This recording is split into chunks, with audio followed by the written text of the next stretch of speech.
Joined us today. In fact, I think it's good afternoon as well in some parts of the world. Welcome, friends, all of you back onto SciArtsRUs. Today, it is an absolute honor, delight, and pleasure for us here at SciArtsRUs to welcome and speak with the very eminent Carnatic musician, Kalaimamani Sikkil Gurucharan. Sikkil Gurucharan ji needs no introduction at all. He is among one of the foremost young performing musicians in Carnatic music in India today. He is the grandson of the renowned Sikkil Kunjumani, elder of the internationally acclaimed flautist of the Sikkil sisters. Gurucharan ji is an A-grade All India radio artist. And in fact, he has this very unique honor of being featured in the very eminent Indian magazine, India Today, where he has been named as 35 game changers under the age of 35 in India, a list of young achievers from different walks of life. Gurucharan ji's overall career is very versatile.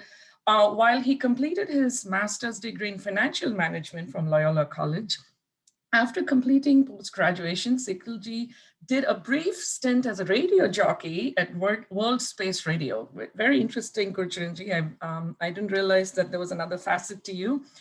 In his profile, he was in charge of presenting programs, interviewing artists, doing voiceovers, and so on for the 24-hour Carnatic music channel Shruti. Needless to say, his musical career involves a lot of performing extensively in India and abroad.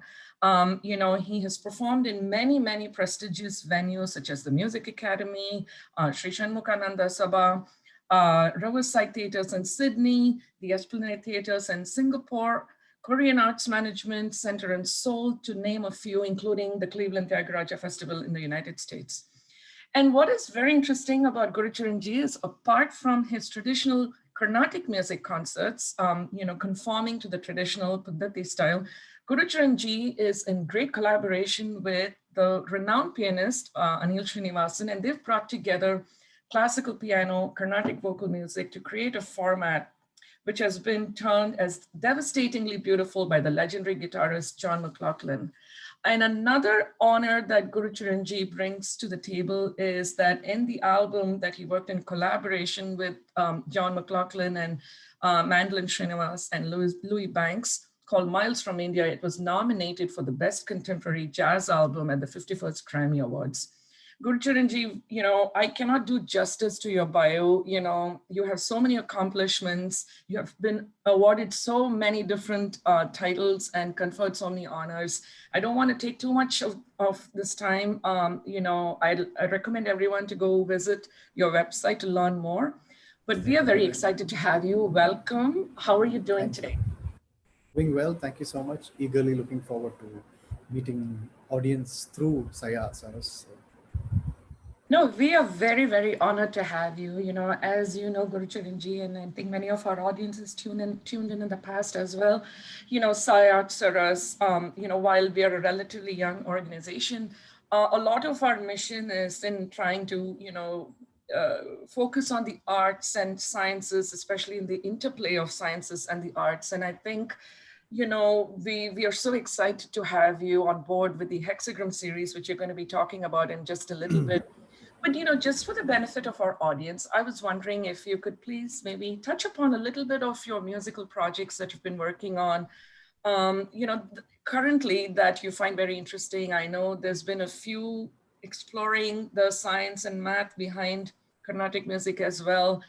If you could just share a little bit before we move on to our hexagram discussion. Sure, sure, definitely. And first of all, thank you for inviting me on your platform. And please call me Gurucharan because I am more than Gurucharan G. I'm Gurucharan C. That is my initial. So I'm comfortable with you calling me Gurucharan. That's enough. Okay. Anyway, to answer your question, I think yeah, I think every artist's life, it undergoes some kind of transformation every now and then. So they kind of reinvent their style, not consciously, but it just happens because of external factors, probably some of your physiological factors, psychological factors, and you just end up thinking differently. And if that works, that becomes your style for the next few years before something else strikes. So that has been my life since, till now. Thankfully, it has taken me through various terrains, beautiful landscapes, and I've really enjoyed performing live concerts, albums, recordings, and all these things.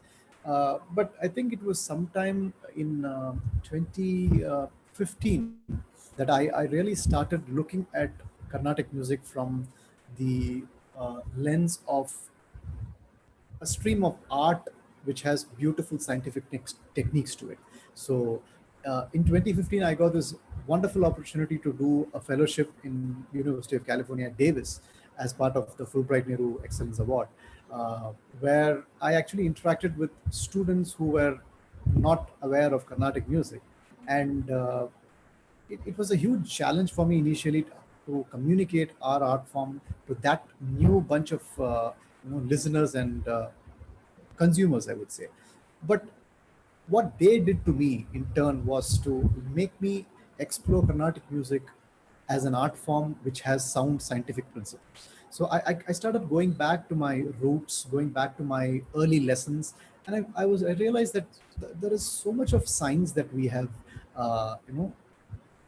without knowing it, we have developed ourselves so much in these scientific techniques of frequencies or swarasthanas, and we've gotten used to a lot of these swarasthanas, so many ragas, and a lot of talas. And while it is necessary that we acknowledge the core identity of Carnatic music as being an evolving art form, an art form rooted in tradition and culture, it's also necessary to acknowledge the fact that Carnatic music can speak different languages and different cultures, to different cultures also.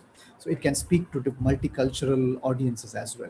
So that kind of kindled my curiosity more into how shall we reach this music form to the student base who have not yet experienced South Indian culture or South Indian music. And that happened even at home in India, when I started going on regular tours for this beautiful and a very unique organization called SPICMACAE. It's a very famous one, founded by Dr. Kiran Sethji. So I take upon such assignments as a yatra for me every year, because we are literally posted to a different part of India, exposed to a different culture of India. So as varied as the Dakshina Kannada region or Uttarakhand or far east of India, and in Kerala, interior Kerala. So all these places we visit schools and colleges, and we are faced with this challenge of how am I going to make these people understand and enjoy Carnatic music for the next 1 hour. So that gave me a lot of experience as to how to treat this art form as a beautiful combination of science and art. And for all these school students, making them understand ragas and talas and songs as nothing but frequency modulations and time signatures and mathematics and arithmetic, and a lot of these stories behind the songs also were hugely interesting for these people. So I think that plus this pandemic situation that we are facing for the last 1.5 years never seems to end. So that has actually given me more opportunity and more time to engage in such projects where I can reach out to newer audiences. And the latest one is your SciArtsRUs, which made me come up with this 6-dimensional event called Hexagram. Right. No, I think, very nicely put, Gurucharan ji. As a scientist myself, I'm always, sorry? Oh, yes. Okay. It's going to take a little getting used to doing that. But I was just saying that, one of the things, being a scientist myself, I've always looked into this kind of interplay between the arts and the sciences, and we're very excited to do this. And the hexagram, as you mentioned, is, very unique, both from a scientific standpoint and a musical standpoint. While if anyone reads about the hexagram, it's very easy to quite understand what it is from a, geometric or an arithmetic standpoint. And also what I found very interesting is, in addition to the scientific implications, there's a lot of sort of cultural implications across the board, over all the communities, and even in nature and science, actually, you can find hexagram motif repeated itself in biology, actually, which is very interesting. I've never thought of that, right? Like when you look at the DNA or the RNA, which is usually like a double helix, when you deconstruct it, it looks like a hexagram, apparently. And to me, these kinds of things are very interesting. But I'd like to, if you don't mind, explain a little bit your perspective of the hexagram from a music standpoint, and how we are relating these two. I should thank you for this series, because it was your request that made me think and made me come up with this idea. Because I remember the first time you contacted me, you said you want a concert for 60, 70 minutes, but you don't want to release it as one whole concert, but as 6 or 7 different parts. So one song every weekend. Well, I had not done that till now in this online concert era. So that was kind of new for me. And I thought, why not, make it a as long as it is a 6-part concert, why not make each of those 6 parts meaningful and unique? Exactly. And immediately anything that is 6-sided, that would be the title of this event. And I think we came up with the hexagram as the title, which could speak to different audiences. Yeah, for me, the songs that I've presented, the 6 dimensions or the 6 variations of Indian classical music. And I'm using the term Indian classical music because not everything that I've sung is strictly within the realm of Carnatic classical music. Because I like to refer to Carnatic classical music as Indian classical music, but it's from the south. It evolved and developed from the southern part of India. So in these 6 songs, we have presented different shades of Indian classical music. And some of the shades are very well known to a Carnatic audience, but not to a foreign audience, not to a new audience. And some of the other shades, some of the other dimensions are very well known to a new audience, but not yet to a Carnatic audience. So there I saw the combination of a very exciting event. You take the hardcore Rasikas and you take a new set of Rasikas and you put them together and you give them 6 songs which speak equally. Some people understand something, but some people don't, and the same people understand something very well. So that is what we have tried to come up with in Hexagram. And I got a wonderful team of musicians who work with me for each of those 6 songs. N.C. Bharadwaj on the mridangam, Sai Rakshit on the violin, and Vedant Bharadwaj on the guitar and the banjo, and my dear friend and famous pianist and educator Anil Srinivasan, who worked with me on one of these songs. So the idea was to keep all 6 songs completely different from each other, just like the 6 lines that form a hexagram. So the first 3 lines that form the upward facing triangle and the next 3 lines that form the downward facing triangle. So those 6 lines are the 6 songs that I'm representing. So each of these songs have intersection points, they intersect with each other through raga, tala, meaning, and other common factors that we have in Indian classical music. And at the end, if you can analyze the hexagram from the borders, the edge of the hexagram has these 6 little triangles that are formed. And those little boxes on those little triangles are what I think of as those 6 songs. They are independent. They Right. don't touch each other. They're just independent little triangles which are formed by the intersection, first of all. The intersection leads to the formation of a very unique and a very self-sustained triangle, little triangle at the top. So we have 6 of them. Those are the 6 songs.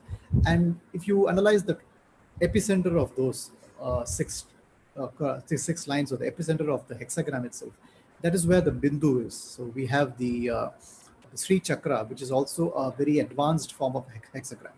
So in that, the center point is the bindu, and I would like to think of that center, the core identity of Indian classical music, which we have not given up.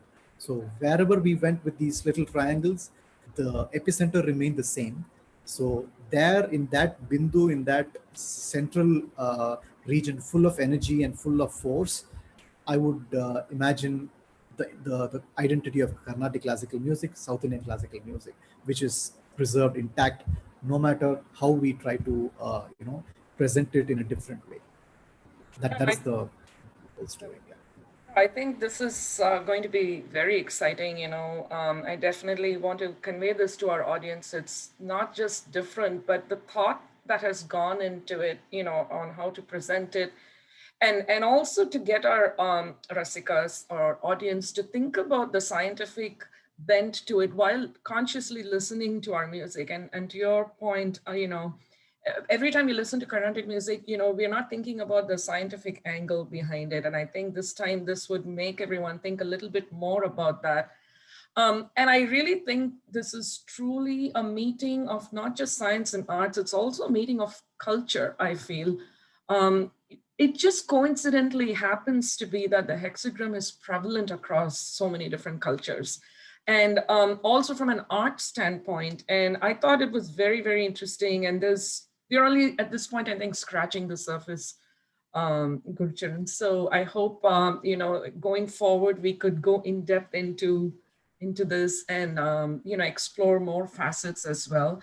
I was also wondering, do you think this would relate to your new initiative around teaching Carnatic music with a mathematical or a scientific bent? Absolutely. As you rightly said, we have just scratched the surface, and I sincerely hope that other people start digging deeper. Once we have scratched the surface, it's for everyone else. And if most of these musicians or most of the rasikas, they come together to unravel the secrets that our music has, that would be great. That would be really helpful for the art form to evolve in a much needed way. And I think the way I would probably teach Carnatic music henceforth will definitely be influenced by this hexagram, the learnings that I had through hexagram. For example, one of the songs that I'm presenting is all about mathematics and frequencies. So although we cannot completely translate swarasthanas as frequencies and talas as mathematics, but for the sake of simplicity and for the sake of general understanding, we need to use those terms. So I would suggest that to a new student who's entering Carnatic music from whichever region, whichever culture he or she may be, for them to understand and to enjoy the process of learning about ragas, learning about talas, it's necessary that they look at Sarigama Padanisa as an ascending order of frequency. So sa, re, re, re. So the frequency increases little, and they have to understand that the sound or the frequency is one up than the previous one. So that would be a great takeaway for me from what I did in hexagram in all each of the 6 songs, I would say. No, absolutely. We're very excited here at SciArtsRUs, and we hope our audiences as well. I just wanted to also mention to the audience, in addition to the fact that we're exploring the interface of science and art in the Hexagram series, the series itself is dedicated to a very noble cause. SciArtsRUs as an initiative, Artablities for All, where we've been providing a exclusive platform, visual and performing art platform for differently abled and disabled artists globally. And I think, we have to thank you, Gurucharan, for your kind acceptance to support this wonderful cause as part of the Hexagram series. So, it's a very, Absolutely. very multifaceted project, touching the lives of differently abled artists, and especially in this current pandemic situation, they need even more of our help. So we appreciate our audience also with that support, and you and your team, Gurucharanji. Sorry, say I cannot drop the G. No problem. But it was absolutely lovely talking to you, and thank you for making the time again to speak with all of us. um, and we are going to release the first song on April 11th. We'll have a little introduction to this song prior to April 11th, and then we'll be going through a series of 5 more releases like you mentioned, right, Gurucharanji? Absolutely. So I think the audience, you will be in for a treat, and I hope you all end up liking this event, which has been painstakingly curated, and we all had fun curating this event because 6 dimensions of Indian classical music.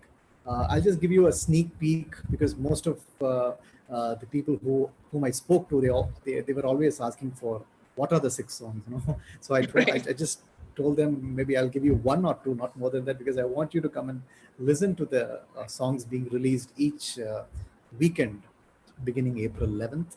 So yeah, as I said, as I already mentioned, one of the songs is all about tala, is all about arithmetic, addition, subtraction, multiplication, multiples of 3, 5, 7. It's all about that, coupled with the different ragas that we have in Carnatic classical music. So it's all about frequencies and arithmetic. And directly in contrast to that is one segment which is called Unchained and Unhinged.